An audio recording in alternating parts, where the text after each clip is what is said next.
నా పేరు హరిణి. పెళ్లికి 2 రోజుల ముందు నా ఫియాన్సే కిరణ్ నా స్నేహితురాలితో కలిసి నా పెళ్లి డ్రెస్లోనే నాకు ద్రోహం చేశాడు. అదే నా జీవితంలో మొదటి కష్టం మాత్రమే. కిరణ్ నా దగ్గరకు వచ్చి ఇది యాక్సిడెంట్ అంటాడు. కానీ నాకు తెలిసింది ఇది మోసం.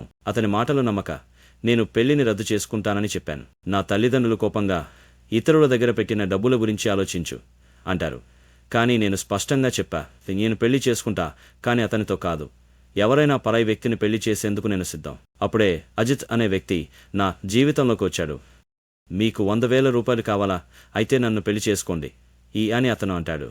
మేము సిటీ హాల్కి వెళ్ళి 20 నిమిషాల్లో పెళ్లి చేసుకున్నాం.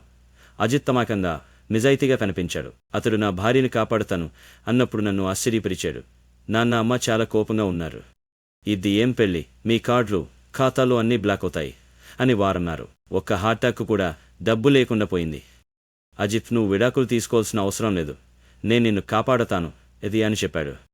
మేము ట్రక్కులో క్రేటు తీసుకెళ్తూ చిన్న హోటల్లో ఒక రాత్రి గడిపాం. అతని మంచి మనసు నాకు నచ్చింది. అతడు నిజంగా మంచివాడు. నాకు అతని మీద ప్రేమ కలిగింది. కిరణ్ మళ్ళీ వచ్చాడు. అతడు దొంగ, నిన్ను వదిలిపెడతాడు అన్నాడు. ఆ సమయంలో అజిత్ వచ్చాడు, ఒక అందమైన డైమండ్ రింగ్తో. ఈ డైమండ్ నీ కోసం, నా భార్యకు ఇది ఉండాలి అన్నాడు. అతను రెస్టారెంట్ ఓనర్ అని తెలిసింది. అతని నిజమైన ప్రేమ నాకు స్పష్టమైంది. అప్పుడే నాకు అర్థమైంది, నిజమైన ప్రేమ అంటే స్వేచ్ఛ, గౌరవం మరియు ధైర్యం. నాకు అది అజిత్ రూపంలో లభించింది. మీకు లవ్ స్టోరీ ఉంటే ఎస్ అని కామెంట్ చేయండి.